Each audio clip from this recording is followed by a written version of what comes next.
2, 1.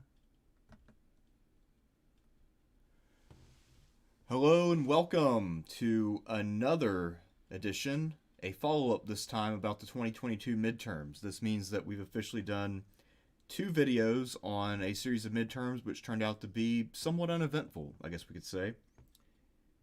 So the midterms are over, or at least the vast majority of the races are over, and the one that is still outstanding that people are talking about now has very low stakes. Oh yeah, the Georgia one, right? Yeah, so now it doesn't matter because Democrats already have the majority with or without it because of the Yeah, vice I guess president. I guess they'd still like to have 51 over 50, but still. Yeah, so we went from this being the I mean, most I mean, important Senate race of all time to it just being a point of pride. maybe I don't know. The 50 thing has always been bad for them, and of course gave an outsized influence to any individual senator. That wouldn't reduce it too much, of course, going to 51, but I think they'd rather the 51. Right. No, obviously, and also, Georgia is one of those states. If you can have an incumbent advantage, you can keep it possibly for a while because it's been trending blue, for a bit now. Um, But yeah, so I guess we can just jump into some of our takeaways. And also, there's a poll up for those of you who have not noticed. And the poll is asking how wrong were Sean's midterm predictions. At the end, we'll take a look and see what the final verdict of the audience is. Um, Oh yeah, this would be the worst for me since 2010. yeah, no, this one I think got a lot of people actually. Oh yeah, no doubt about it. This is, I mean, in terms of results, every election has been unusual from 2016 onwards, and all of them with markedly mixed results. Right, and if Uh, I had to, I mean, if I had to like just look at this one in isolation without looking at broader trends, this one actually seems the most quote unquote typical in recent memory because incumbents pretty much all won, um, and really not a ton happened, which I guess is actually fairly typical for most elections. At least it was until the last decade or so. Yeah, we have to go into the reasons why. The thing about it is that I think what's probably blindsided people the most on this one is because if you just look at your basic trends going back for decades, that should have been a red wave, and they should have controlled the Senate. Right. If you're looking at the trends, right? Yeah. So this would be in terms of midterm elections. I don't think there's any with more shocking results than this one. Although I guess to be fair, one mitigating factor in the Senate race, especially, is that the Republicans held most of the seats of this class anyway, so they Yeah. weren't really able to go on the offensive, and they actually ended up losing a seat overall because Well, yeah, that's Pennsylvania the went thing, Democratic. and that's where the results are really mixed, right? So it's funny. The Republicans are gonna gain control of the House.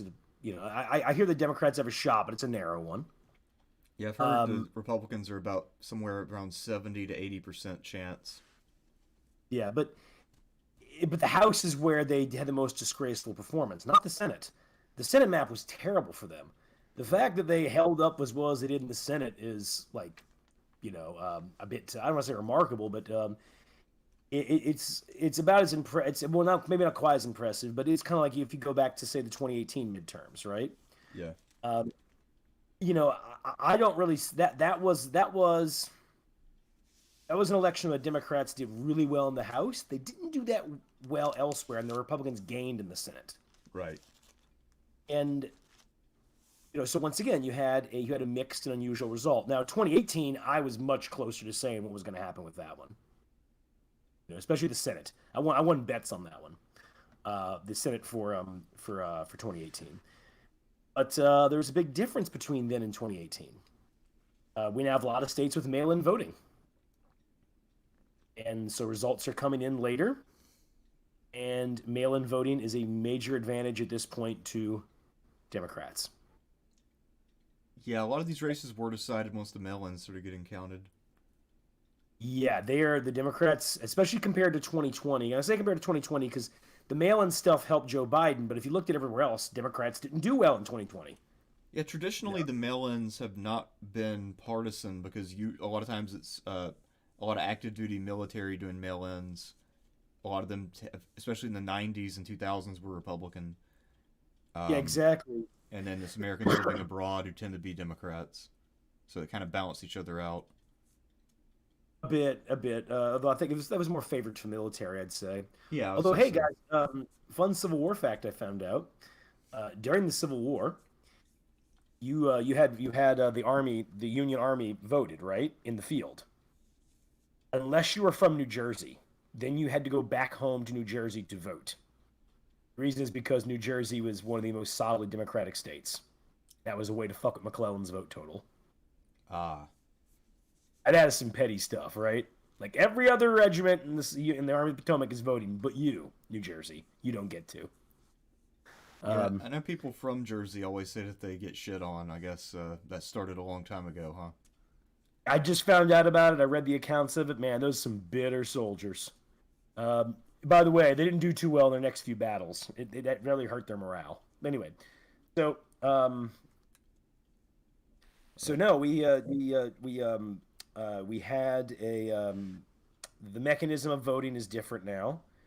Um, the mail-in ballots at this point, the Democrats did a much better job of tweaking that system of mail-in ballots to their advantage.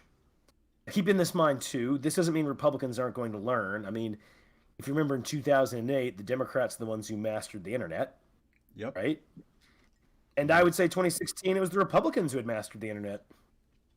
Yeah. Trump's online game was way better than Hillary's, no question. Yeah, exactly. So, so it's keep that in mind too. Anybody who ever says like, "Oh, that this party is doomed," because it's like these parties change. They do. It's yeah. Uh, There's only two times in American history where a party's been completely eclipsed. Um, and one was the Federalist Party, and that didn't last long. right. And the other one was the The Whigs. uh, height of the New Deal coalition. Uh, well, Well, there's no, because the Whigs disappeared. The Republicans appeared fairly quickly.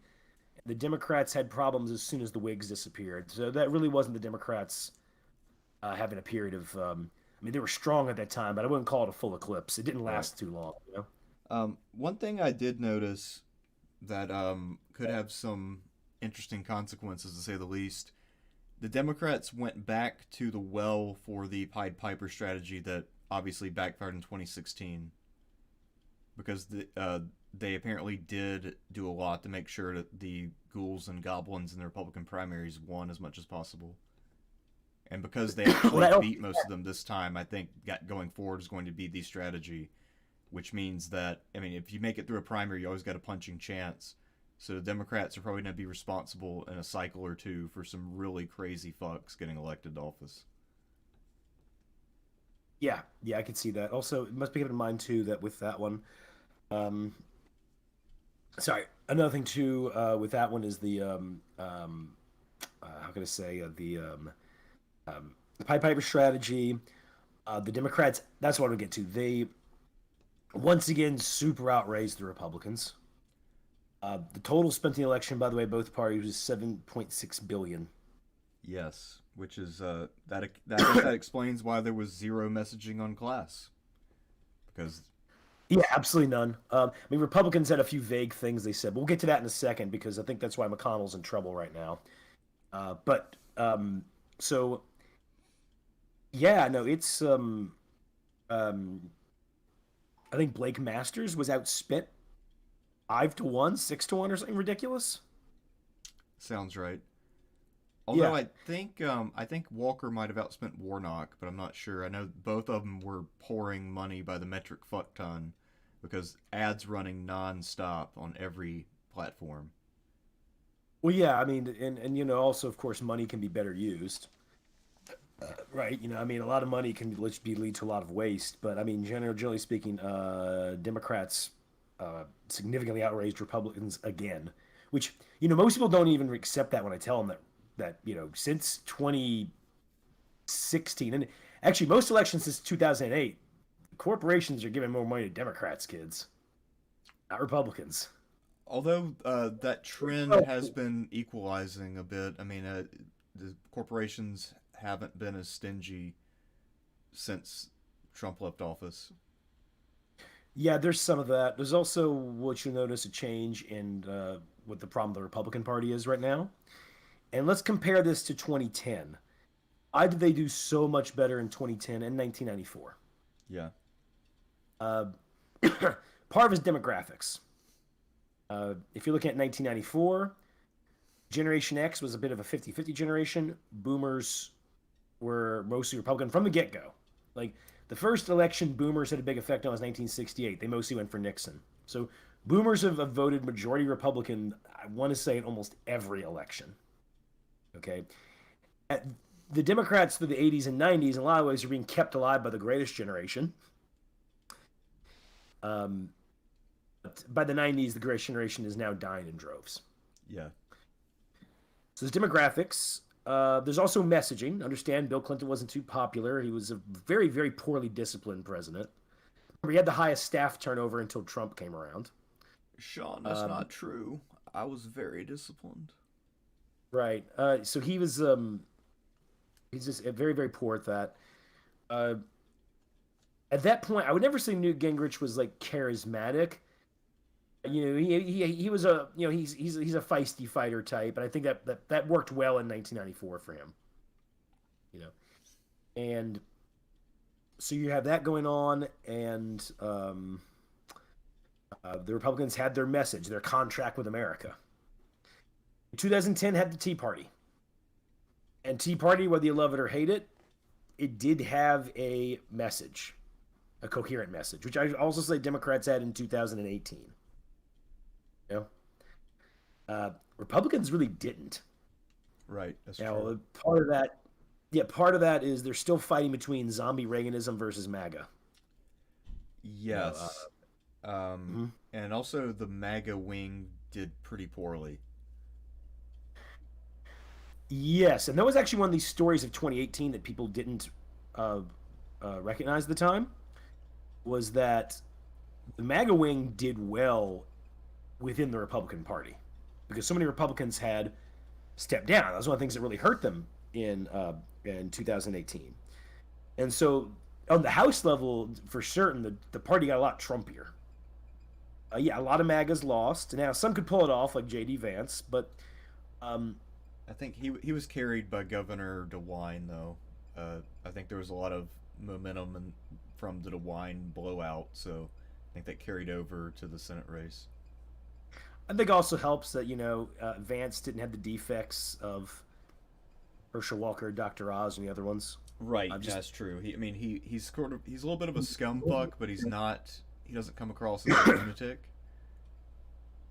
Yeah, but the other thing to keep in mind too is he didn't back Trump in 2016, That's true. and what essentially JD Vance is saying is, can we have like some of the Trump stuff without Trump? Yeah, Yeah. which I think is where a lot of the Republican base has gone now because there's. I think DeSantis is now favored to be their nominee over Trump. Well, they have to do one thing. However, they have to make sure that it's just him running against Trump, or they have to change the rules for their primaries because Trump shouldn't have won in the first place, but it's because the Republicans had a winner take all system, and his opponents just refused to drop out before Super Tuesday. Right. If they had dropped out, Trump doesn't get the nomination. He's never been popular with over 50% of Republicans. Now, they'll be sympathetic to him when he gets attacked. That's a different thing than saying, I want this guy to lead me. You know? Right. So we had the money raising differences, candidate quality, and keeping in mind something too. I was finding out about the people that Oz and Walker beat from their nomination fights. Those candidates were shitty too. They were like financiers and stuff. I'm just like, oh wow, a financier in Pennsylvania, huh? That's your answer. I think Dr. Oz actually had the better shot. You know. Yeah. No, there were some. I feel like the Republicans going into this cycle assume that because of Biden's approval ratings, the economy being clearly headed for recession, and everything else, they figured no matter who we nominate, we're sweeping. We're gonna have another red wave. We've had red waves every midterm pretty much that we've been out of power, so we're guaranteed to kick some ass. We can run anybody we want. It won't matter, and they were wrong about that. Yeah. Now I'm gonna check some right now. Some people might mention. I mean, everybody since 1994. I want to check the 1990 House race to see how that looked. I do know 1982, Reagan took some hits, but the way at the time for the 1982 race, that one made Democrats too cocky. Yes, no, And they thought they had it in the bag for '84. They thought Reagan was done. well, it's like I think as you said in the Reagan thing, we said that okay, that was the last dying gasp of the New Deal coalition. And that was the last reenactment of the Battle of the Bulge. That's the last reenactment of the Battle of the Bulge, and that leads to Mondale in '84. He gets nuked. We all know how that goes.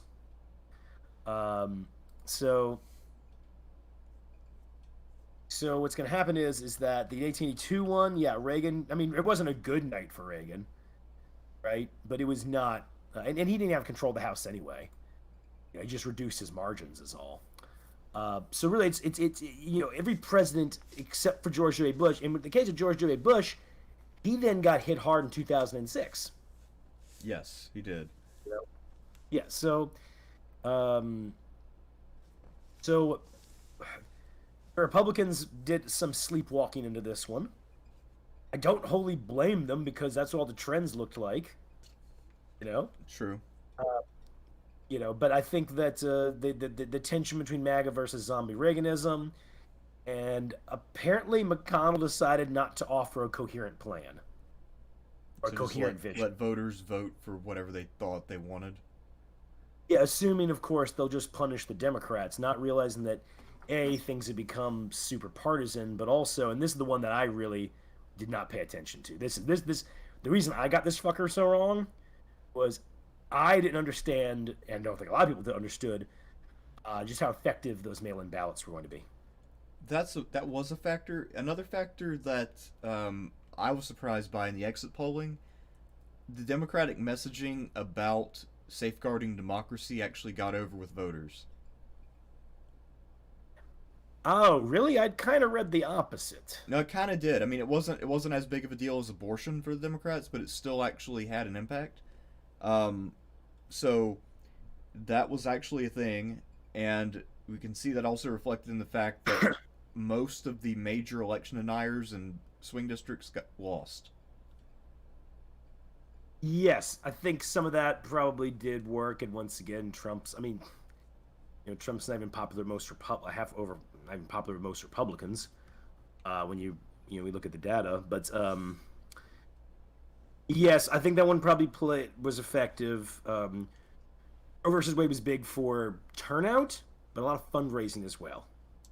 Yeah, You know? Roe versus Wade was the big factor, and had the Democrats played their hands smarter, again, I think all they needed to do was just have a counter argument on inflation. It didn't even have to be a fully fledged one, but they have to say fucking something. If they had done that, then they would have done even better than they did. I think though you have another, and yeah, I mean, we'll get into that as a weakness going in because we have to wonder the degree to which this bodes ill for the Democrats going forward. But I'll get to that in a sec. I'll Yeah, no, explain. one race that surprised me actually, because I think this was the one I think I actually did predict it correctly, but then after the stream, I'm like, man, I fucked that one up. There's no way I'll be right about that. And that was the Nevada Senate race between Cortez-Masto and Laxalt, the Republican challenger. Because I think I predicted Cortez-Masto would win because I was looking at the incumbency advantage. But then looking at the other parts of it, the state of the Nevada economy and all that, afterwards I'm like, man, I definitely fucked that call up. But she did somehow pull it out, but it was one of the most narrow victories possible. And I'd be curious to know more about exactly how she did it because pretty much, other than being the incumbent, she had nothing going for her in that race. Hmm. And also, I'm ready to make a hot take. Arizona is officially a blue state now Maybe. because they held both the governor and the Senate seat in a year that midterms usually favor Republicans more, and this was a year that favored Republicans a little bit more momentum wise, and Democrats still won. So Arizona is officially a light blue state. Purple state. Yeah, Although I I think I've put it out for long enough. I'm pretty sure Ohio is just red now. Yeah, I'd say Ohio's not exactly purple. But Ohio might be kind of like one of those ones that like the right kind of Democrat can win, but those are becoming fewer and fewer. Yeah, there's a guy Um, named Sherrod Brown, and then I guess that's pretty much it. yeah. So Yeah, that's pretty Ohio is much no it. longer the bellwether. I guess it now doesn't really predict shit. God, West Virginia used to be the bellwether. Yeah. Actually, Wisconsin might be about to just turn out red. It's pretty much. It's. I think it's on the way. Within the next decade, Wisconsin will just be a straight up red state. Hmm. Okay. Have to see Um, about that. and Florida apparently really did get a lot more Republican because I know there were some people speculating that a lot of Republicans have moved there on purpose. Uh, and the election results kind of do show that because that was one place where the red wave hit like a hurricane. I mean, DeSantis won massively, and all the other Republicans did too. Yeah, yeah. Florida's definitely a red state now. Um, so, um, a few things of note um, as well in terms of. And oh, well, by the way, you're saving these super chats we're getting, right? Yeah, I've got them. Okay, because dude having to wake up really early for another agonizing day of jury duty. Um, but I mean, hey, I'm reading some good books, so at least I got that. But this can't go on for a long period of time. Um, in terms of long, because we're talking about like tactical mistakes made. We can also talk about some other things Democrats did well. I think one of them too that's underrated is Biden. The measures Biden took to make sure gas prices were low.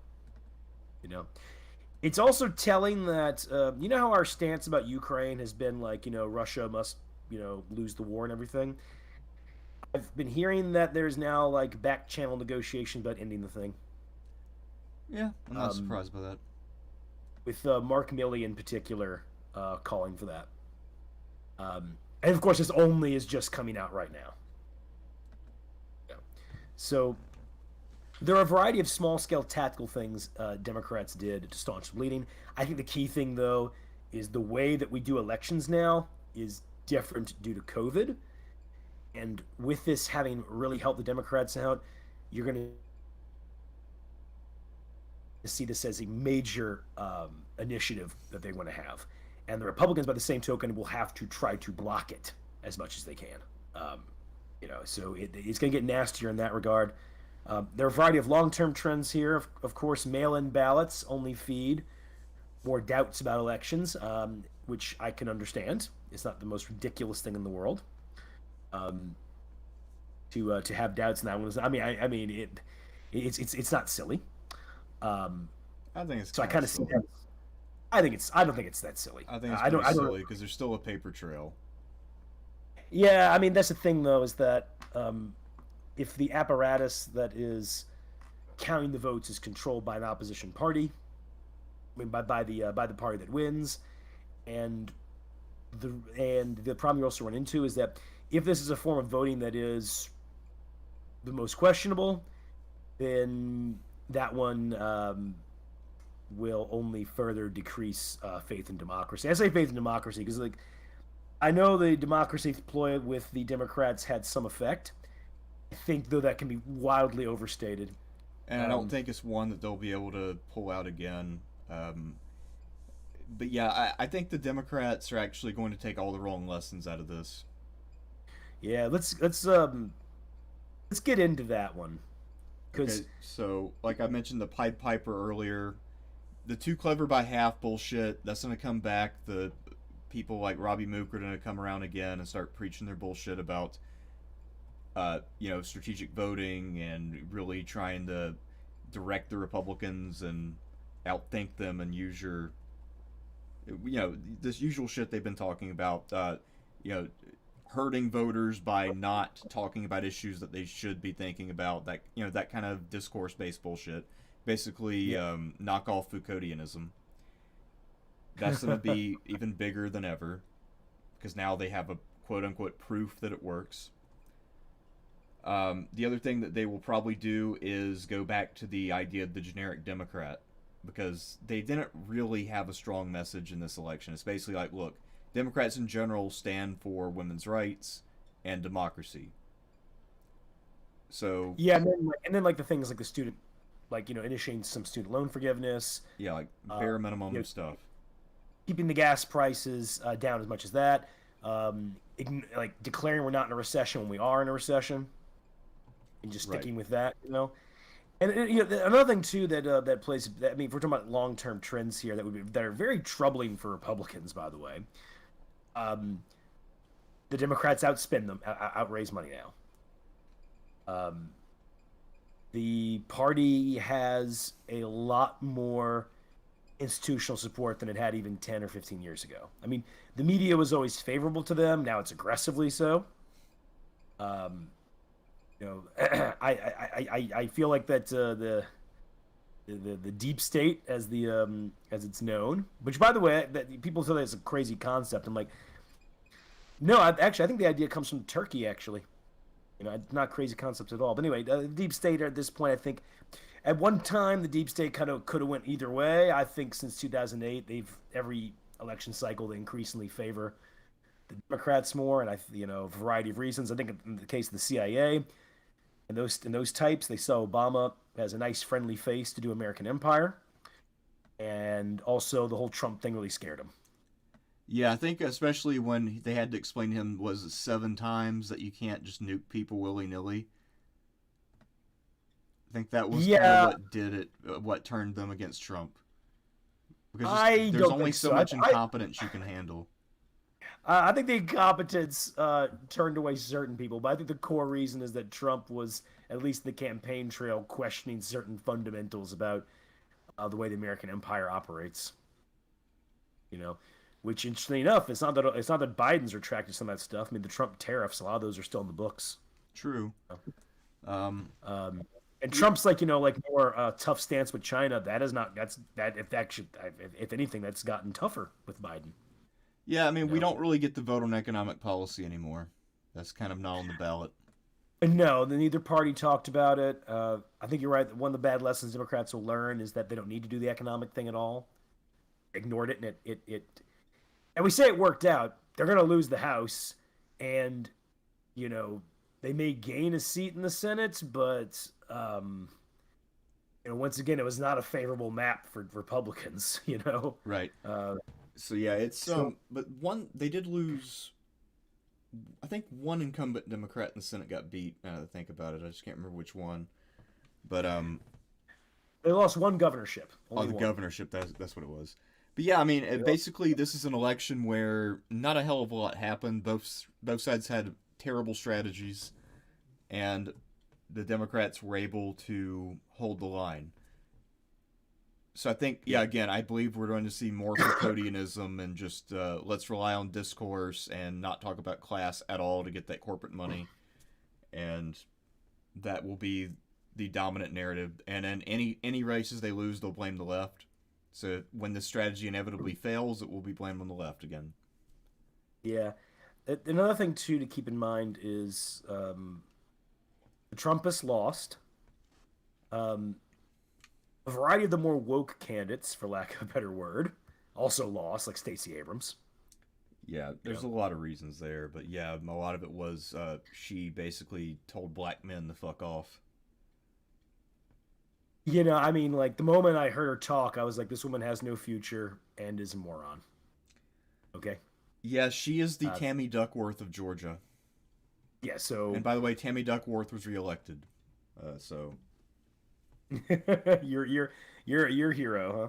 yeah, I mean, I've never seen anyone do more with less charisma. Let me put it that way. To be honest, a lot of the more milk toast Republicans and Democrats were the ones who did the best. Yeah, that's why I said this reminded me more of like a quote unquote traditional election from the '90s or 2000s. Um, Yeah, and I looked at it, by the way. The 1990 election, not a wave. Democrats gained a few seats, but keeping in mind too, I mean, the difference in House seats between the two parties was insane. I mean, the Democrats ended with 267, the Republicans had 167. right. Yeah, I mean, Um, what was the other thing I so was thinking of. Oh yeah, the squad actually picked up a few new members. Okay, Yeah, the we'll see how squad that goes. grew. Well, so well, that's great. We can see them do not much of anything for a lot Well, longer. another thing, ballot initiatives, the trend has continued where pretty much lefty ballot initiatives pass even in red states more often than they don't. It's like 80% chance any given ballot initiative will pass in a left direction. So once again, it shows that voters and their actual stances are actually more liberal than they realize. But it's Well, I rarely mean, reflected it's in their election voting. well, you can get into the whole history of it. I mean, America. The whole line of argument that America is essentially a conservative country. I've never really quite believed in. Same. And Uh, also, just an update on the House. Republicans are currently at 214. So if they get four more seats out of the remaining, there are only 16 seats left up for grabs. They have to get four out of the 16 to get the majority. okay. So that So they're probably got it, but it's not a lock yet. yeah. Um, and another thing too is some demographic stuff, right?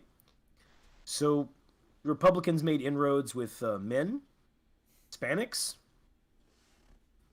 and Generation X.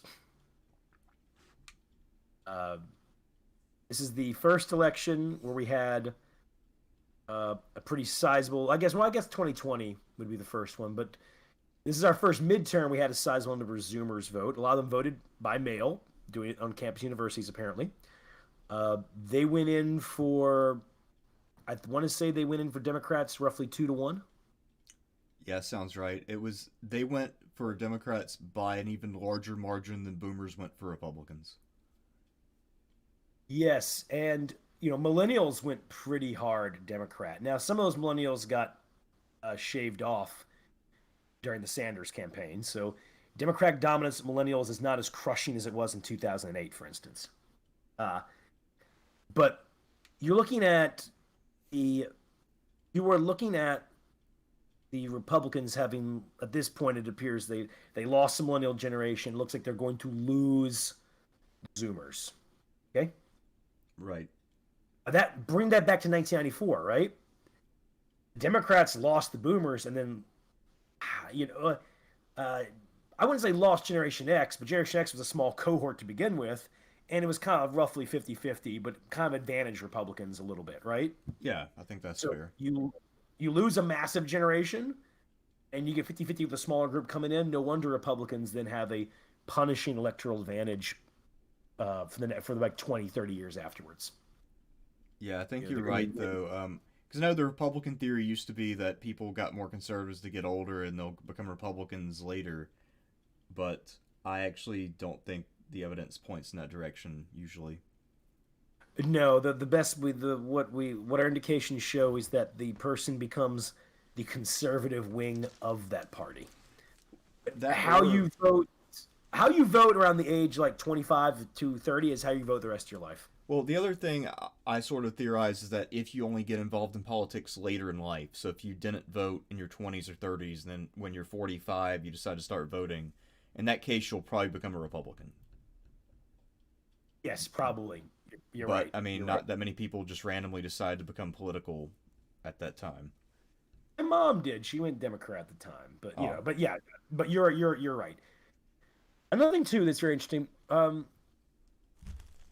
The Democrats around 2012, and they kind of did more the diet version at the time, became more about turning out the base, right? mm-hmm. So the campaign that Obama runs in 2012 is not the campaign of 2008. It is a more divisive campaign. Now, nothing like what we see nowadays, right? But in 2008, Obama was all about having about roughly the broadest outreach he possibly could. Not so much in 2012. This campaign is a vindication of those people who are ascendant in the Democratic Party, by the way, that say, don't try to persuade voters. It's absolutely pointless. Just turn out the base. Turn Yeah. out the base. Turn out the base. That's all that matters. And these people had a major victory today. I mean, I saw Joe Biden the day after the results came in. Never seen him happier. Never seen him happier in my life. Yeah, because I mean, he Um, thinks it's a vindication of him. I mean, they're all. I mean, look, and keeping in mind, the other thing to keep in mind too, these Democrats ran away from Biden during their. A lot of them ran away from him during the election. Like he wasn't really campaigning for that many people, right? Right. They ran away from this guy. It would lead to awkward interviews. Well, You know. also, Obama showed up for a few of the candidates, including Fetterman, I believe, and Yeah. Shapiro in Pennsylvania. And Shapiro won the governor's race. I think that might have been what kept Fetterman above water, is that there was a lot of momentum with Shapiro running for governor. And that definitely helped out. In the case of Obama, I mean, he's still broadly popular. Also, he gave Um, way better speeches for these candidates than he gave back in, say, 2012 or 2010 or 2014. Because I saw some of the stuff he was doing on the trail. It was vastly superior to the shit he was doing while president, when he wasn't running for yes. himself. Yes, agreed. It was kind of like almost seeing like older Obama. But Yeah, anyway, it seemed like so '08 Obama, and he actually did talk about class a little bit, which none of the others did. So, I mean, of all fucking people, Obama. so what we have here is sorry. So we have here is the Democrats are going to they are very confident and happy with the way things went.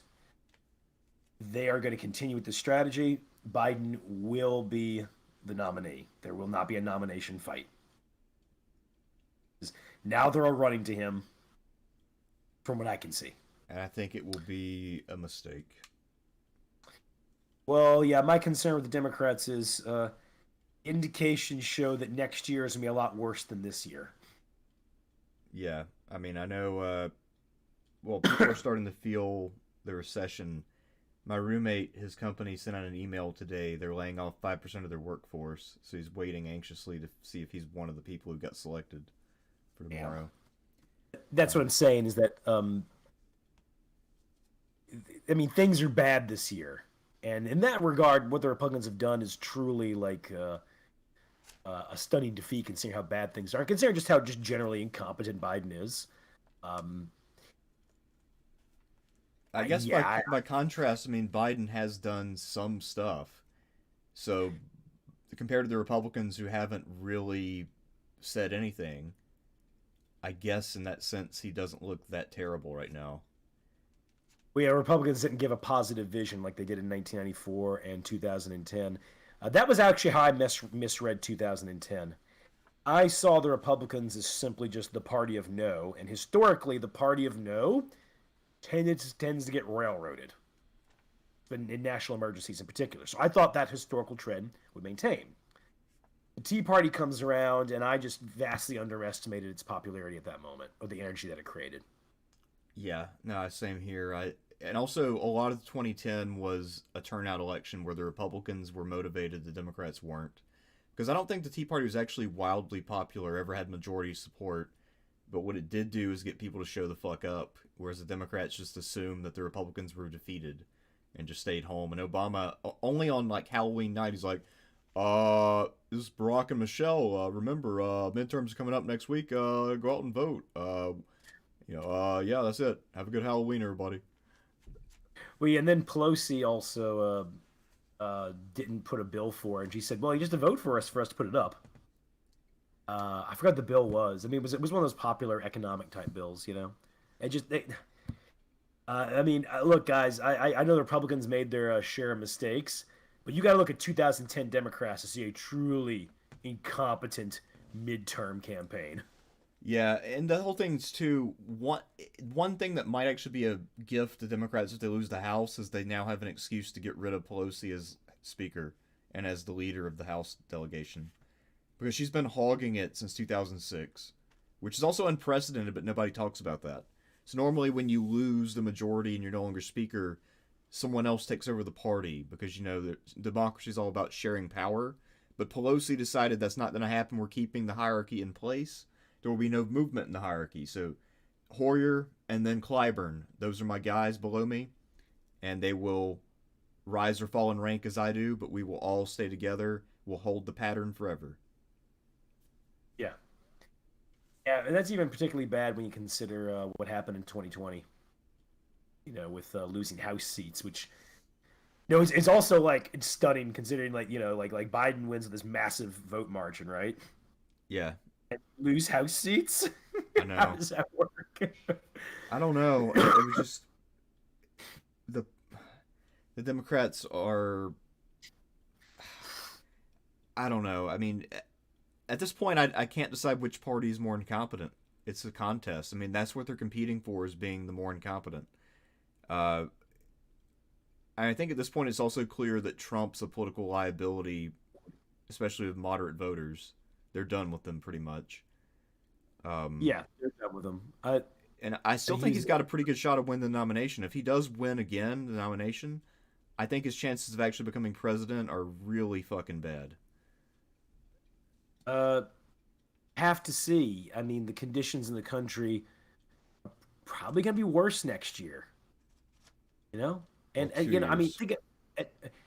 Well, yeah, but that's what I'm saying is like consider. I mean, how long will that go on, and how will that bleed into how much of that will bleed into 2024?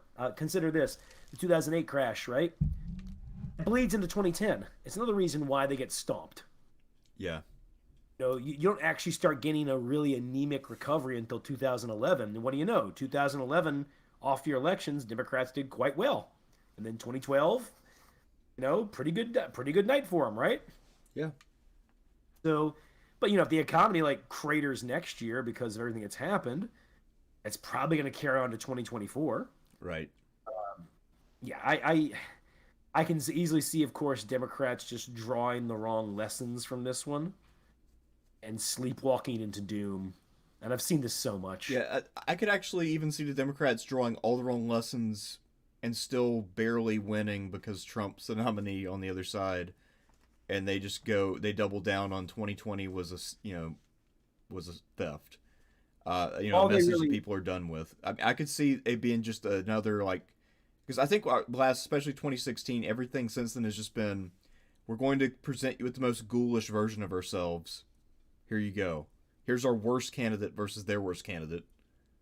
yeah. Well, I think in the case of 2024, I think all the Republicans have to do is just make get rid of the winner take all rules for the states, which the winner take all rules for Republicans was meant to favor their establishment. It worked for a long time until you started having so many different candidates running. That's another thing too. Like people should think is not normal. Like the idea that you had that many Democrats fighting for the nomination in 2020, or even considering it, was it's kind of kooky. That's not common. You Yeah. know, uh, I think 2008 was really the one that set that off in my lifetime. Because before that, you only have like it would be a crowded field if it was like five dudes. That was a crowded field. And now You the know, normal's usually what, 20 to start out with. it got ridiculous. I mean, it's now it's like everybody's. If they were a lieutenant governor 10 years ago, they think, well, I got a chance. Oh yeah, well, like Buddy Roemer, Louisiana tried for the Republican one. Yeah, exactly. Or I mean, hell, just look at back at the 2020 Democrats. Tim Ryan tried it. Stacey Abrams clearly thought about it. She didn't enter the race, but she definitely was thinking about it. Oh hey, O'Rourke went in. Yeah, Remember? Rourke entered, and that worked out well for him. I mean, fuck everybody who thought that they had any name recognition or ever has been in the newspaper, they just entered. Like every registered Democrat in the country was in that primary. Oh god, my boneheaded mayor, Mitch Landrieu, he didn't do it in the end, but he was like seriously considering it for a few months. Yeah, I remember that. He was tried to run. I mean, shit. Bloomberg ran. He wasn't even a Mhm. Democrat, but he ran as a Democrat. So I mean, Yeah. yeah, it was an insane race. I mean, fuck. Lindsey Graham in 2016 ran for the Republican nomination. Yeah, he was in the kids table with Bobby Jindal. Yeah, and Mike Huckabee's run multiple times on the platform of I only care about gay marriage and abortion. Yeah. And I Um, don't come off that crazy when I'm just talking to you. yeah, I mean Rick You know? Santorum has run a couple times. I mean his non 2012 runs don't get covered much, but he actually did throw in his hat, and I think it was 2016 for a I minute. think yeah, briefly, yeah. So yeah, so what you have happening is um a lot of the trends right now really favor Democrats, but I think what I've always said is that we've been in this political crisis for a long time now. And we've been in political crisis points before. One party usually wins the fight rather quickly. You know, that just hasn't happened. And a lot of that is, when we say incompetence, I mean, in some ways, these parties are highly competent. You know, they're able to expand the security state, keep the American empire going, Get corporate themselves donations. elected, get the donations rolling, make sure. So it's like these parties are highly successful at not benefiting the majority of their people. Yeah, no, they do that Because pretty they're well. not good at, and because they're not good at that, neither party is neither party is seriously actually, yeah, neither party is can ever get a true like edge on the other one. And I'll say this, man, since 2012 we have only had one presidential and midterm cycle that very much went in favor of a party. That was 2014 with the Republicans. That was one of their best moments. Okay, 2012 for Obama, kind of anemic. He's one of only two presidents to be reelected with fewer electoral votes and fewer just raw votes. That's not how it usually works. You know, so you That's can what, make the case that since 2012 we've been getting mixed results for both parties. Though I think 2012 in the end would still, of course, be is. I mean, it's still a Democratic victory. They gain seats. You know, they get something from it. You know. yeah, I still think that had the Republicans tried harder in 2012 to find a more inspiring nominee, I still think Obama was vulnerable that year because I know a lot of the pundits wrote it off as he's just on a coast, but I actually think they had a shot that year. Well, you say that with the coast, man. I mean, the Republicans thought they were going to fucking win. Well, I mean, the Republicans on TV, but I mean, the serious Republicans didn't think they had a chance. That's why nobody ran, or at least nobody who was, We say the ones on legit. TV, Like the like pundit types, and then behind the scenes, they were being like, yeah, we're not fucking lose. really, because man, they're all the voters I knew thought No, I Obama mean, was. like, the street Republicans all thought they're going to win, but Republicans are eternal optimists. They're like Charlie Brown with the football. No matter who's on the ballot, they're like, man, we got this. Um, but yeah, no, I mean, I'll like, say, of all the Republican defeats I'd ever seen, the 2012 one was the one that I remember seeing when they were most like, until maybe Trump 2020 for some of them. But that was when at least all the Republicans. That's when I still live in where I was living in Louisiana. Was around a lot of Republicans. They were pretty fucking downcast. and I really wish the term hopium had been in use in 2012 because that describes what happened. Yeah. Especially once Karl Rove convinced people that the Republicans had it sewn up, and then he went on Fox News and a drunk Megyn Kelly berated him, and then went back to berate the numbers guys and yell at them, and you had to Yeah. follow her around while she's stumbling to the back. Yeah, I guess the only presidential race Republicans went into and said like, "Yeah, we're done," is 2008. Yeah, and they were fucked that year. I mean, there's no question about that. Yeah, it was not impossible. They would have had to have found out that Obama was a serial killer. They Yeah, had either to that or Obama would have had to have made a pick worse than the Palin pick, and then also, I don't know, come out of the like just declared himself to be a Muslim or something, and even then, he probably Oh, that wouldn't still have squeaks affected it. it. They would have had to have found like that he wrote like love letters to Ted Bundy or something. Okay, Yeah, like I mean it's got to be the kind of thing where it's like there's no like there'd be no possible way to explain that one, right? right. No, Or like I mean it had to be something like that one dude in Ohio who lost after the pictures of he and his son dressing up like German officers from World War II surfaced, and he said this is just a fun father-son bonding activity. oh that guy that's a different case. We talked about him last time. I mean he wasn't running a district where he was definitely going to lose. Essentially, Boehner supported him as a favor to a local Ohio, a wealthy local Ohio family that contributes a lot to his campaign. You know. Yeah, I Uh, mean like he, that. he knew he was going to lose. He was just kind of like, it's kind of the guy's like, look, man, yeah, no, I have to see if I'll have to see if the Democrats get all the wrong lessons and if this means they stumble in 2023, 2024. I've got a feeling that could be the case. I'm really interested in what the Republicans do with the battle between zombie Reaganism and MAGA. I think there's with DeSantis, they believe. I think with DeSantis, they think they can merge the two. I think, to me, DeSantis gives off George W. Bush vibes, and that's the feel I get from him in general. Yeah. Should be noted that Trump's attacks on DeSantis are really not working. Yeah, it's pretty sad. Although I think he does have a good point about things in Florida, COVID wise, not being as bad as they could have been, mostly just because people can go outside there, so people don't do a lot of crowded indoor events. I think that's the one thing that Trump said in his long, long rant about DeSantis that was accurate. And that I think I'm curious what the Republicans will try to do to block him. Smart move is to make sure that it's a one-on-one race between Trump and one other Republican who is not like a Ted Cruz type who's kind of a sniveling weasel, you know. Um, so if you have a Republican who has decent appeal and you put him up against Trump and it's a one-on-one fight, that Republican's going to win. Trump's going to Yeah, lose. I mean, does DeSantis? Because I know he doesn't have a lot of charisma. Um, how do you think he'll do in a one-on-one debate with Trump? Do you think he'll have the spine to give as good as he I don't gets, think or I don't think I would say DeSantis has no charisma. he doesn't have a lot? Yeah, I think you might be underselling him on that one. I mean, he's not. Um, He's definitely not exciting. He's not the most boring person, but he's not exciting.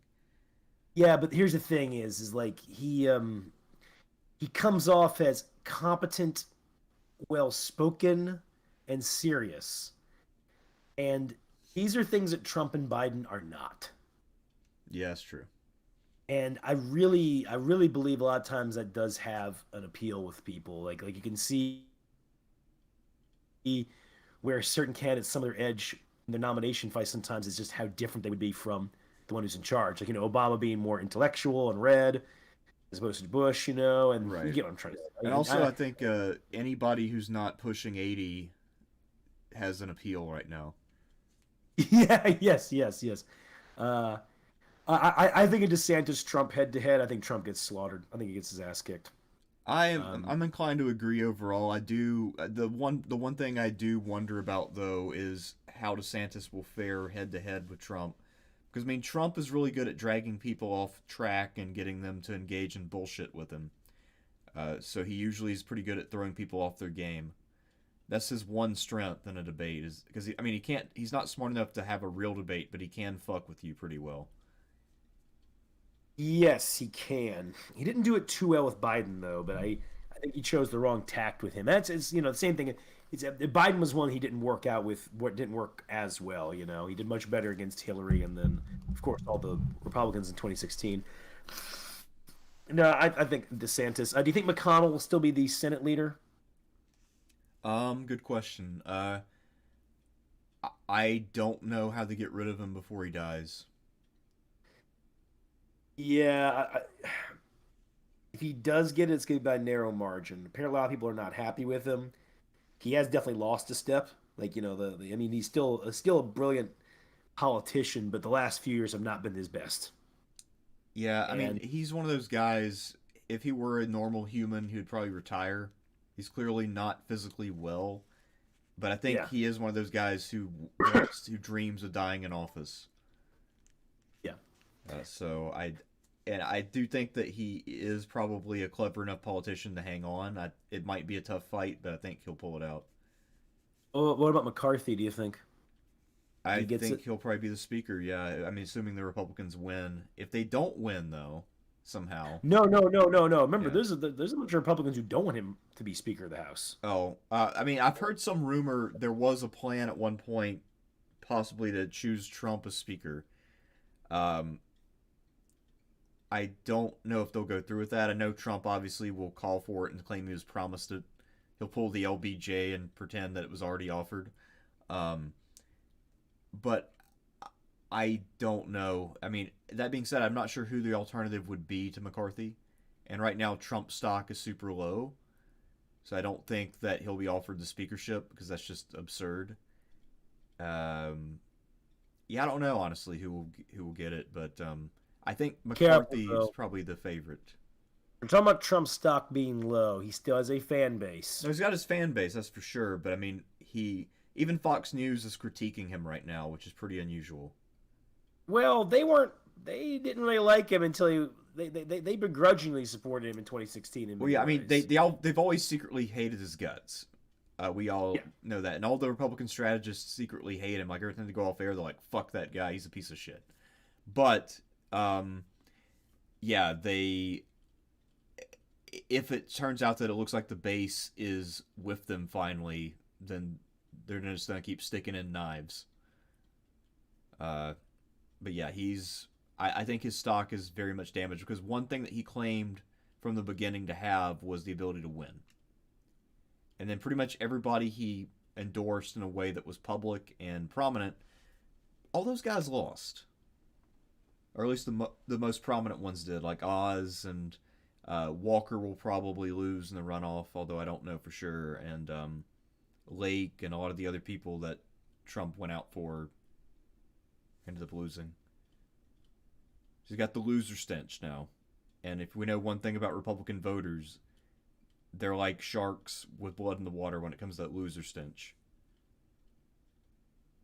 They will turn on a Yeah. dime if you have the loser stigma. Yeah. Democrats are more willing to be like, oh, it's O'Rourke and this Abrams person. They're going places, and I'm like, no, they're not. No, they're not. These people are jokes, you know. But anyways, yeah. I mean, it probably also helped Trump avoid the loser stench in 2018 because of the Senate gains and once again the House becoming Trumpier in Right. 2018. And Uh, also, a lot of the yes. House seats that the Republicans picked up this year, I don't know if you noticed, but a lot of them were upstate New York.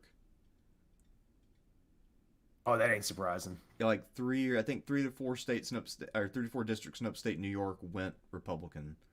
So at first, There's when those were also coming in, it's like, holy shit, the Republicans might have a red wave.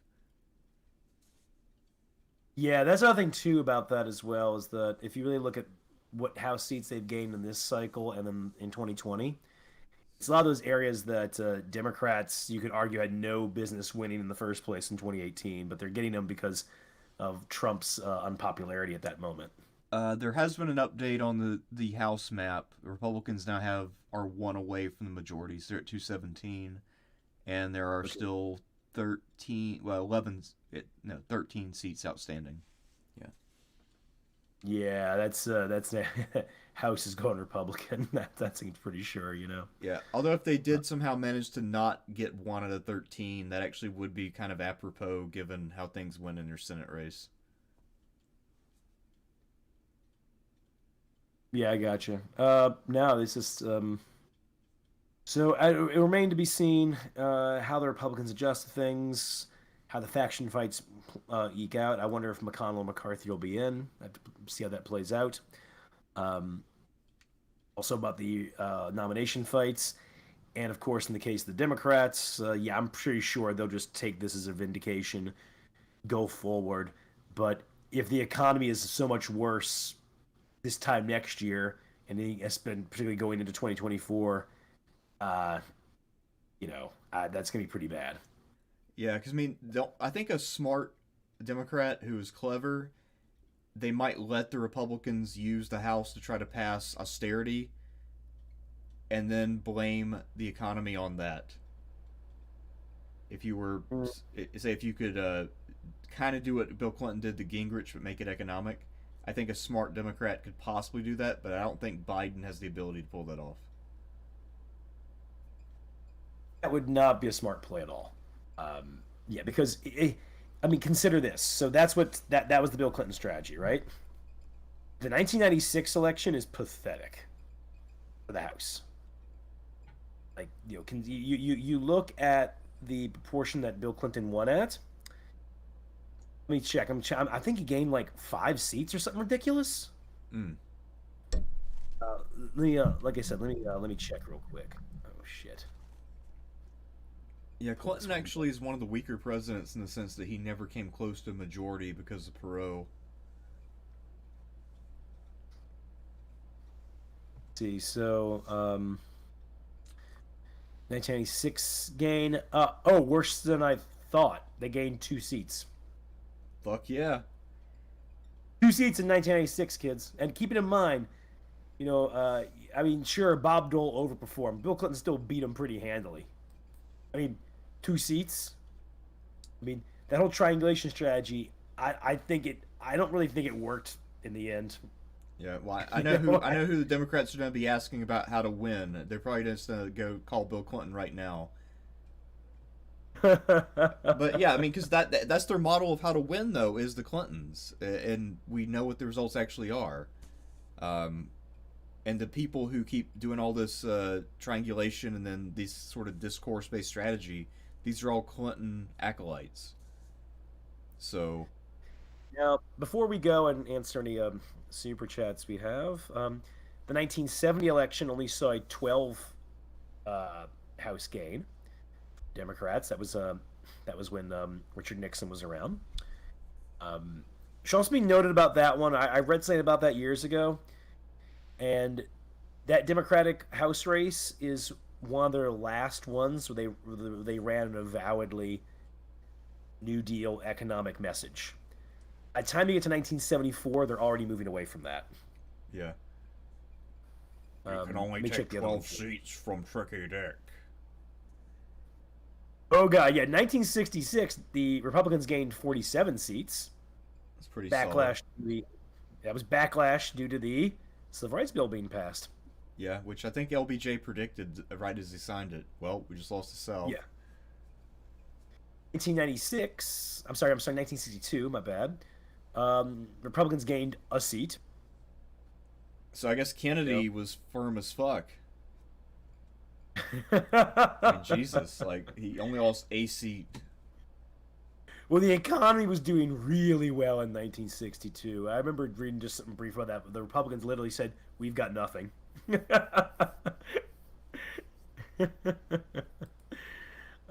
what about 1958? Oh yeah, that 1958 was a 49-seat gain for the Democrats. I remember hearing about that one. And the other one is the Republicans, I want to say, had gained the House in 1992 and then lost it in 1994. The Democrats only gained 19 seats. They had to gain too much. Oh, and then another famous midterm where there was a wave was 1946. The Republicans kicked a lot of ass in 1946 and then became way too cocky for 48. The thing about that one is that is one of the most consequential elections because what that Republican Congress did get passed was a lot of anti-union legislation. Yes, the Taft-Hartley Amendment in particular Yeah. really set the stage for deunionization decades down the road. Yeah. They did. When it came to that one, they did succeed on that. They had eyes on the prize on that one and succeeded. And which is something, of course, I'd mention to anytime somebody says Cthulhu always swims to the left and everything goes left wing. I'm like, yeah, not economics, right? Cthulhu. Now, yeah, it's an expression that means that all trends go progressive. I'm like, no, they don't. Yeah. I mean, economically, you make a very strong case that in 1946 has all been downhill since then. Yeah. The seeds were sown. I would say that's but here's the greatest one ever. I'm going to give you the greatest change in House seats ever. Okay. 1894, the Republicans gained 110 seats. God damn, what'd they run on? Gold for everyone? What had happened is you had what was then called the Great Depression. Ah, yeah, the Great Panic or whatever it was at the time. Where they call it now, I mean. Yeah, and I believe it hit in 1894, I want to say. I mean, it was bad. Right. And, keeping in mind, 1896, the Democrats actually gained 31 seats, but that's because the Republicans had so vastly overperformed. Doesn't mean Democrats regain control of the House. They're so far off, right? But that does tend to happen. That's what we've also seen with certain Democratic House losses is a lot of losses are also from seats that you happen to have just gained as a backlash candidate. So in 1896, even though McKinley wins a decisive victory, his party loses seats, and that's because they had already overperformed and don't matter anyway. They still retain control of the It's House. just a reversion to the mean. Yeah, exactly. Yeah, makes sense. Okay. So I believe, based on what I've read in the past, this is, in considering the weaknesses Democrats had, um, but due to tactical mistakes by the Republicans, a few tactically shrewd moves by the Democrats, and just the fact that there are certain inherent trends right now that favor Democrats, in particular ballots harvesting, the mail-in voting stuff. This means that the Republicans have vastly overperformed when they should have had a wave. Midterm wise, this is not only quite an upset, this is probably the most surprising result since 1994. Keeping in mind the 1994 forecasts going in did not predict what happened that night. It predicted the Democrats to lose some seats, but not what people saw. Right. Yeah. And I can vividly remember that one because people who followed politics, of which I was around several of them, even they were in shock. So, I guess the only race of consequences still outstanding, I guess, is the runoff that's happened here in Georgia, which means I get a few more weeks of shitty ads. Um, what do you think will happen in the runoff? Uh, Nose to Walker, but it's going to be so goddamn close, you know? Yeah, I mean, my thought is that a lot of the people who did vote for Walker did it because they wanted the Republicans to have the Senate. But now that that is no longer in play, I think that a lot of Walker's energy will dissipate. At least some of it. That being said, it's hard to predict because I did not think it would be quite as close as it was. Oh, I did. Yeah, it's Now, also. I mean, I'm so I mean, sick of I'm seeing not, both these candidates. nobody was going to blow the look. Nobody was Yeah, going to blow the other one out. Walker, I know, has a ton of liabilities, but understand though, like I see Walker talk. He's funny, all right. yeah, he is. Like Walker does have an appeal here. This is not Right. like a ridiculous thing. Hell, I mean, like I'd fucking make fun of Beto O'Rourke. I can see why people like got on the bandwagon with him in 2018. Yeah. I mean, he can. I mean, he doesn't. He comes across as like a reasonable man with, he's got good delivery. I just think he's kind of a joke of a person. I mean, Walker's a buffoon, right? Right. But that also means he's kind of funny. The thing So is, though, Warnock isn't bad in most ways because he also is a fairly good speaker. The problem with him is he comes off as a self-righteous prick. yeah, Warnock's not neither one of these men are great candidates. Other thing too, I think that Warnock is a worse candidate people give him credit for. Not awful, just that he's not the kind of candidate who's going to knock Walker out. You know what I'm Right. saying? I feel like with Warnock, he's one of those guys who I think's a little overrated because he was made a star in the special election. Yeah. That being said, he his record of achievement is not that bad. He's actually not bad at being a senator, but I don't think he's good at being a candidate. Yeah. And No also, kidding. like I said, I'm just hammering Walker over character issues that much as a reverend that makes him come across like a schoolmarm. Yeah. And being fair to Walker on this one, I mean, he played it off the way you're supposed to. Just go, yeah, it wasn't me. Moving on. Yeah, like the what's it, Eddie that Murphy line. Eddie Murphy special? Remember? Was Yeah, that yeah, you raw. over at Janice's house? I saw your jacket in the same jeans and hairdo and everything. Nope, wasn't me. He said, she's like, shit, I saw you walk out of her home. Wasn't me. Yeah, same So, jacket. Nope. wasn't me. Yeah. So, I mean, I think nose to Walker, but I mean, it's a fucking toss up. Yeah. It's It'll be a so, I wish I could say the ads were higher quality too. All the ads fucking suck to the point that I always just want to turn off my radio or computer when they pop up because the ads are all awful. The new Walker ad tries to be folksy and like 1950s ish, and it Yeah. calls Warnock Hollywood, and it says Okay. that he's become Hollywood because he goes and supports Biden. They said he's trying to be a star. He's trying to be Hollywood.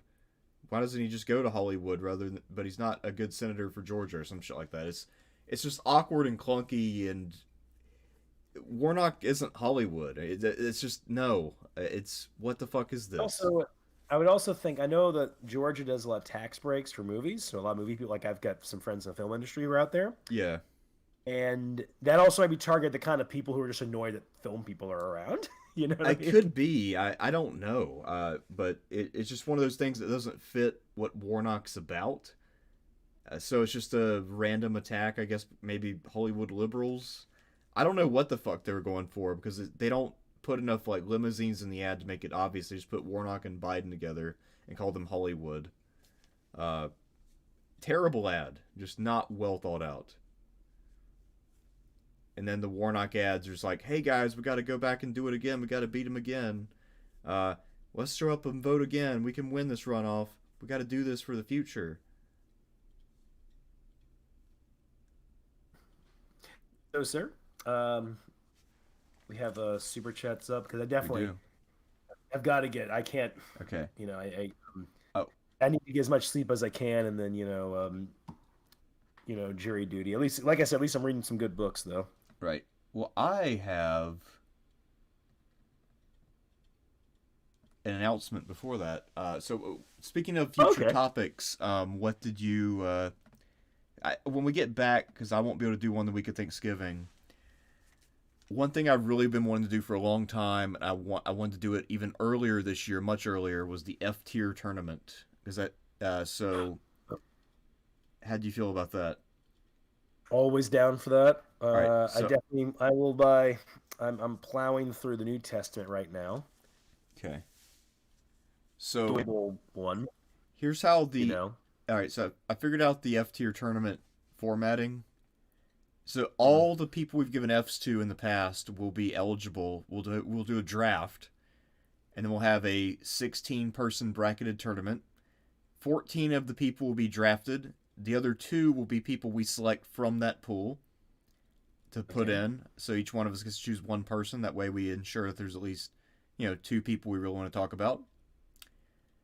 And they're bracketed randomly. And then we go through different competitions and we see which one of these worthless fucks is the least shitty. And yeah, so that's what we'll do. And we'll have to pull up. We'll have to get a third person just in case we have ties on who would win. A I think competition for two guys kicking each other in the dick or whatever it might be that we come up with. we also have to kind of decide which World War One generals we haven't covered yet to throw in there. Right. I mean, there's a lot of potential candidates there, but we got a lot of people we can throw in. I mean, obviously, not most of our F tier people will not even make the tournament, so most of them Yeah, will true. not get through the draft. Um, So you got that one. World War One generals. What's the next set you want to do? um, I'm still leaning Austria-Hungary. Okay, sure thing. I would also, and by the way, my schedule now is much more open. So while I don't know if I can do things every week, but the a lot of things that were really pressing on me for months now is really clearing up. Like for instance, you don't want to do it on Thanksgiving week. I can actually do a stream next week if you wanted to. I Um, won't be around. Gotcha, man. So, so yeah, Austro-Hungarian generals. That sounds good. I'd like to do the Bible one, just talking about the books. You know, what can you get out of them in terms of literature, philosophy, or history for some of them. Right. Maybe Might we even could do categorize them based on content, like if it's primarily prophecy, law, history, or what have you. poetry, Yeah, poetry. which I didn't even quite know. Like, there's a lot of books of the Old Testament. They're mostly just poetry. Uh, so a lot of doom poetry. Right. So anyway, so as I say, yeah. So so I think that'd just be interesting. When we can divide that between Old and New Testament, or do the Old Testament in two different sections because it's so fucking long. Yeah, guys, the New Testament is short. No, it is. It's not very long. And that's because I remember. most of the gospels that were written were not included. There were actually 40 gospel accounts written, but only 4 of them made the New Testament. Yeah. Real quick on that, do you know of any of the ones that were cut that some people like are would be like upset about, or would be like, hey, that actually should have been kept in or something? Well, there are a few that actually are not that different than the ones that went in. So there are a few of them that seem pretty mainstream, but some of them are really off the wall. Oh And, yeah. and Yeah, some I've of heard them, about most of them, we think that the ones that went in were the ones that were the most popular. So they went with the ones that people actually liked, that had a bunch of powerful supporters, and also had people who said, "Yeah, I know about the Gospel of Mark." Well, it has to be said though, the Gospel of Mark, you don't even really have to read it because almost everything in Mark is just copied into Matthew and Luke. True. No, that's why a lot of people think that Mark was a source for Matthew and Luke. Yeah, no, definitely that was a source. I think so. I'm very much believe that Mark's the oldest of the set. You know, John is just very different. Like you were saying, like John, you can see more of the Greek philosophical influence in that one. Yeah. Um, so no, just I think that'd be a great one to do. I'm still down to do Imperial Japanese Navy sometime as well. And Yeah, the IJN. yeah, and I know eventually we're gonna do Super Nintendo lists because we got to, and Yeah. it's fun to fuck off. Yep. So that's pretty much that. As far as announcements, I know tomorrow I'm doing a stream talking about the Battle of Nashville, which will be published on the anniversary of the battle. And we're doing final edits on my Battle of Nashville book, which has been supposed to be out, but we've had to do so much tinkering with it that it's been delayed. I finished the rough draft of the 5-volume Petersburg book. I'm still getting contributor stuff in, and that's pretty much that. And yeah, I took a break from. I finished the first draft of the Shiloh maps, and I took a break, and I'm getting back to work now because last week I went to Los Angeles for a wedding and everything, and then all just so much writing stuff, and then we got really busy in October. But I feel like I can finally get back to Shiloh. Right. And Yeah. where you said you'll be doing a thing tomorrow for Nashville? Where can people find that? They'll put on the Emergency Civil War podcast, and they won't put it up though until about December 15th or 16th. Okay. Hopefully they'll put it on the Emergency Civil War YouTube channel as well. Um, so yeah, that's pretty much that. All right. All right, what do Well, we got for super chats, sir? well, our first one is from Andrew for $10. Thank you, Andrew. And he says, discovered this channel a few months ago. Big fan of the channel, and I'm currently a history major as well. Currently writing about the Pullman strike, and I'm about halfway done with said paper. Well, that's pretty awesome. Thank you for the donation. And the Pullman strike, of course, is a damn fine topic. Yeah, excellent topic. Hope that goes well. Yeah, so that one is one that I actually hope to read more about going forward. Next, we have a super chat from Anthony LaRocco for $4.99. Thank you, Anthony. He says, do you think candidate quality matters more in presidential or other national elections such as Senate, House, or governor? Hmm. I'm of the Alan Lichtman opinion that on the presidential level, it doesn't really matter. That presidential races are much more about. I mean, the candidate quality. I'm sorry, the candidate quality matters if the person's charismatic, like Obama or something, right? Or they're like a war hero, But like George Washington or somebody of that caliber. But I think the candidate quality gets really important in. I found it gets really important in Senate races in particular. Yeah, I think with the Senate races, because of the 6-year term, people start to really think about it. Because if you vote on a whim in a Senate race, that's a mistake you have to live with for 6 years. Yeah, yeah, Uh, good point, man. Whereas with the House race, I think people are more willing to fling a vote at somebody just to as a protest because it won't really they can undo it later if they regret it pretty quickly. And also senators once they get become the incumbent, a lot of times they can stay around forever. But yes, I would say that they do matter a lot in Senate races. Gubernatorial races, I think they also matter. Candidate quality matters quite a bit. For the House, I don't think it actually matters all that much.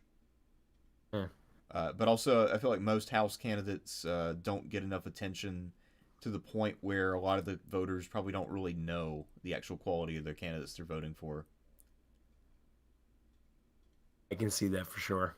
Yeah. And in presidential races, I think it does matter, but a lot of times there are broader trends. Like in 2008, any Democrat could have beaten any Republican when it mattered who you put on the ballot. Oh, real quick.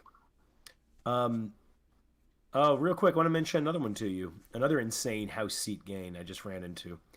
1874. Okay, I knew this was a big one, so I wanted to find this one. So this is Grant's second term. The Democrats gained 92 seats.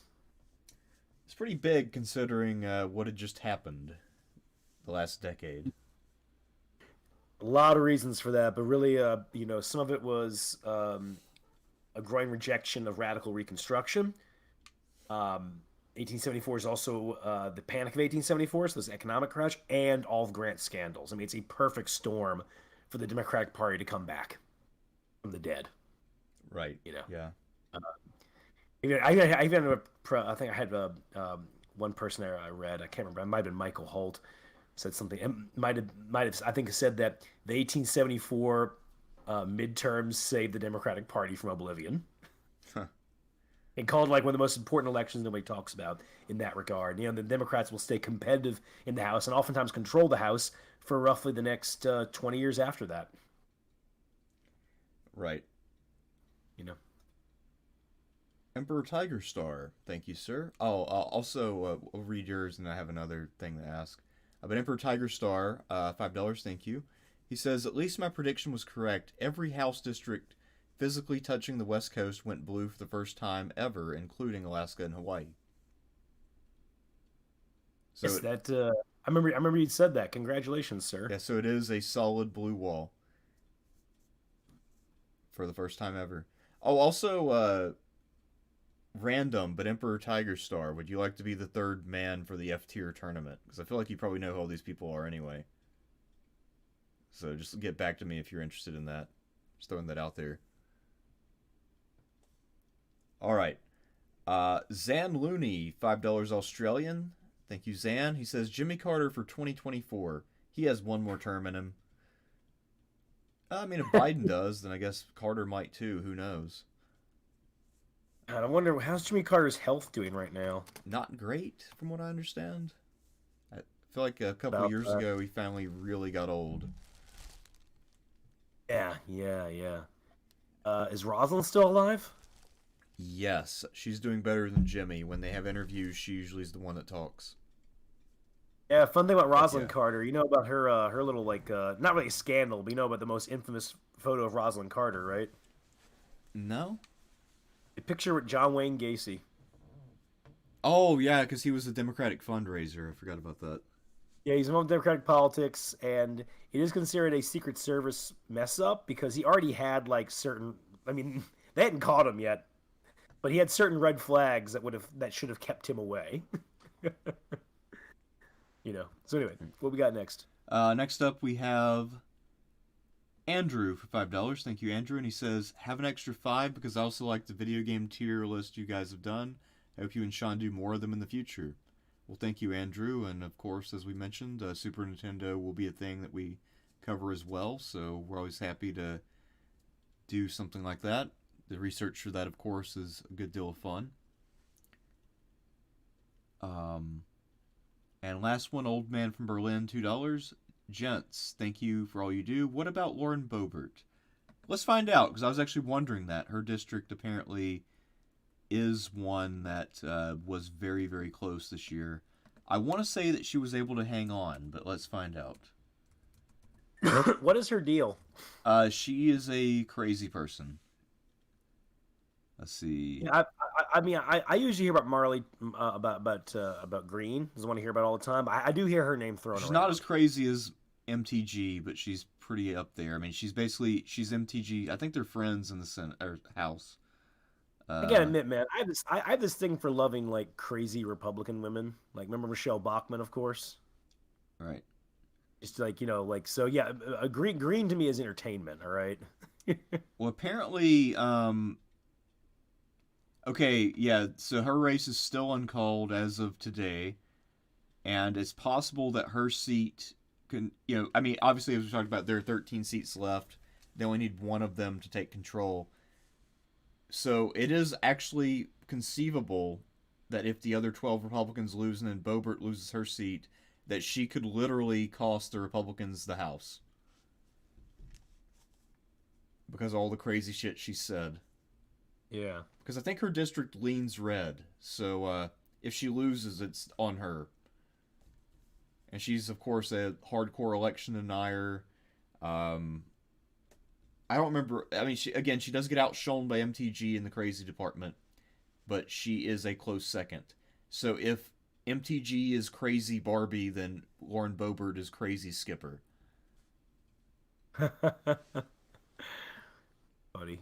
So yeah, apparently it's coming down to the wire, and both candidates are really into counting every last vote and making sure because it's that close.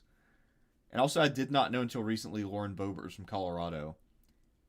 So, I guess when they legalize drugs in Colorado, at least we know one person who's taken advantage.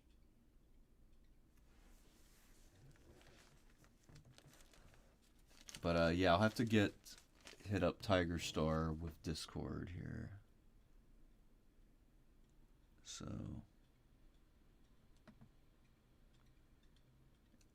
yeah, I do have the link in the description. That's right. Okay. Anyway, yes. So everybody, thank you all for joining us tonight. Thank you also to Sean for joining. I know you were not feeling well earlier, so I forgot to mention that you were pulling an extra shift for us this evening. Well, something about that jury duty room. It made my not getting enough sleep last night, but also there's something in the air in that room. It just makes half my face stuff up. Really? Mm. Think it's like a Yeah, mold or something? Yeah, I think it's a mold. Okay. No, I mean the jury room, the jury duty staff's pretty nice and all. And actually, the chairs are kind of comfortable. You know, I actually took a nap in one of them for a bit, but it's still a room with like overhead fluorescent lights and stuff. You know, it's still pretty depressing in there. Right. So I'm going to go ahead and end the poll. We had 211 votes. The poll tonight was, how wrong were Sean's midterm election predictions? 28% said red ink wave from the editor.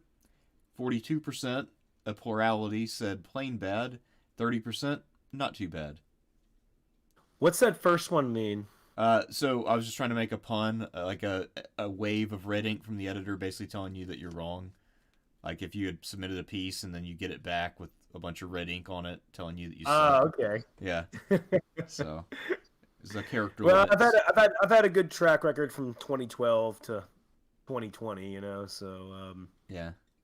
It's about due to get a black eye, you know. It is from my analysis, by the way. You all should know this is probably the weirdest midterm results I've ever personally seen, and I think it might be the weirdest in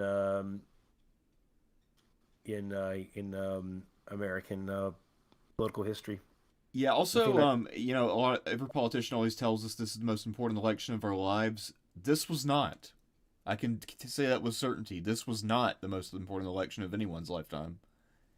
No, this wasn't. Unless you were an actual candidate, in which case maybe it was. But for everybody else, nah. So anyway, that's it for this evening. We'll be back with more content in the future. Also, one video I'm working on right now is on one of the guys that you might not have heard of from the second series of Roman Civil Wars. And I also, because I guess I hate myself, I'm going to watch that new Graham Hancock series on Netflix and do a review of that. And that is going to hurt. It's going to hurt bad. But I'm going to do it because my Graham Hancock shit always gets views. So, anyway, we'll see you all later. Peace out, everybody. Alright, so we're off. We did pretty well with views.